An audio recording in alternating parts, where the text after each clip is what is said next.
ആകാശവാണി. നമസ്കാരം. പ്രത്യേക വാർത്താ ബുള്ളറ്റിൻ വായിക്കുന്നത് വിജേഷ്. ന്യൂഡൽഹിയിലെത്തിയ ഫിൻലൻഡ് പ്രസിഡന്റ് അലക്സാണ്ടർ സ്റ്റബ് ഇന്ന് രാഷ്ട്രപതി ദ്രൌപദി മുർമു, പ്രധാനമന്ത്രി നരേന്ദ്രമോദി എന്നിവരുമായി കൂടിക്കാഴ്ച നടത്തും.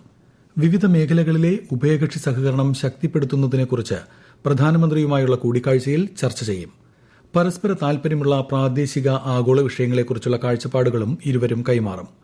4 ദിവസത്തെ ഇന്ത്യ സന്ദർശനത്തിനായാണ് ഫിൻലാൻഡ് പ്രസിഡന്റ് ഇന്നലെ ന്യൂഡൽഹിയിലെത്തിയത്. 11ാം ഘട്ട റെയ്സിന ഡയലോഗിന് ഇന്ന് ന്യൂഡൽഹിയിൽ തുടക്കമാകും. 3 ദിവസത്തെ സമ്മേളനത്തിൽ ആഗോള നേതാക്കൾ, നയരൂപകർത്താക്കൾ, വിദഗ്ധർ തുടങ്ങിയവർ പങ്കെടുക്കും. ഫിൻലാൻഡ് പ്രസിഡന്റ് അലക്സാണ്ടർ സ്റ്റബ് മുഖ്യാതിഥിയാകും. ഭൂട്ടാൻ വിദേശകാര്യമന്ത്രി, US ഡെപ്യൂട്ടി സെക്രട്ടറി ഉൾപ്പെടെയുള്ളവർ പങ്കെടുക്കും. പശ്ചിമേഷ്യയിൽ ഇറാനും US ഇസ്രയേൽ സഖ്യവും തമ്മിലുള്ള പോരാട്ടം അതിശക്തമായി തുടരുന്നു. തെഹ്റാനിൽ ഇറാന്റെ ആഭ്യന്തര സുരക്ഷാ കമാൻഡ് സെന്ററുകളിലും ഇസ്രയേൽ നിരവധി ആക്രമണങ്ങൾ നടത്തി.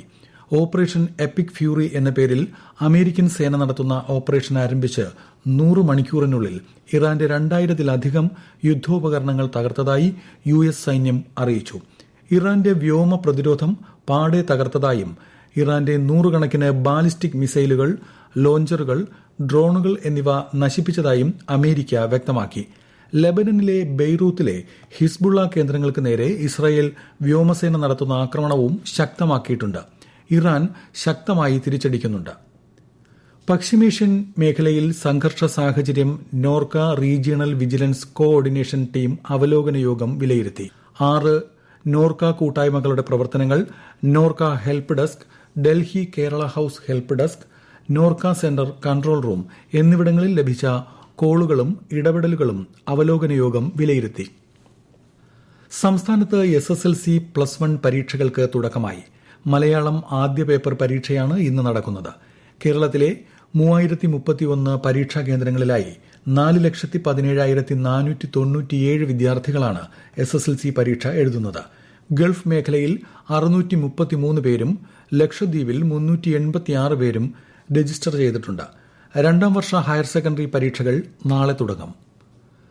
നിയമസഭാ തെരഞ്ഞെടുപ്പിന് മുന്നോടിയായി ഒരുക്കങ്ങൾ വിലയിരുത്താൻ മുഖ്യ തെരഞ്ഞെടുപ്പ് കമ്മീഷണർ ഗ്യാനേഷ് കുമാർ ഇന്ന് കൊച്ചിയിലെത്തും.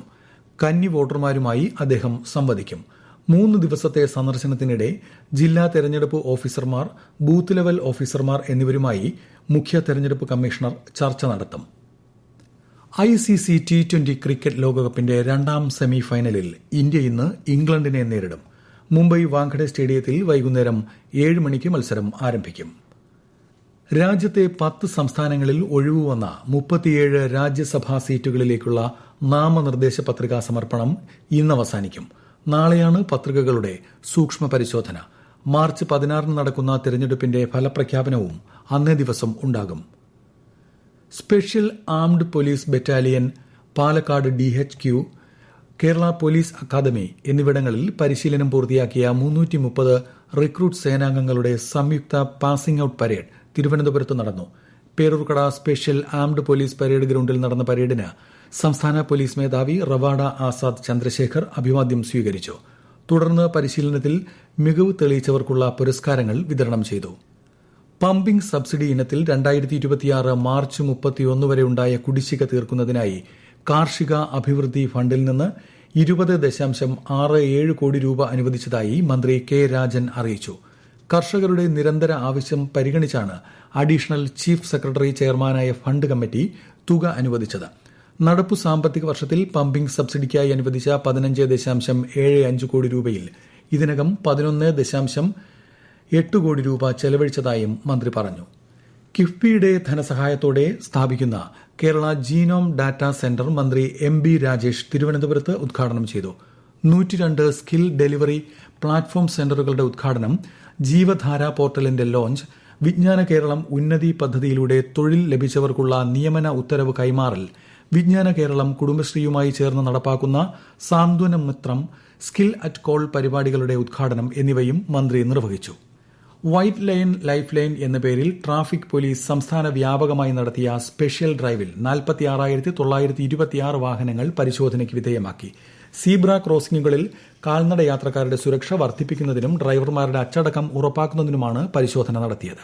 പ്രത്യേക വാർത്താ ബുള്ളറ്റിൻ കഴിഞ്ഞു. അടുത്ത വാർത്താ പ്രക്ഷേപണം ഉച്ചയ്ക്ക് 12:30.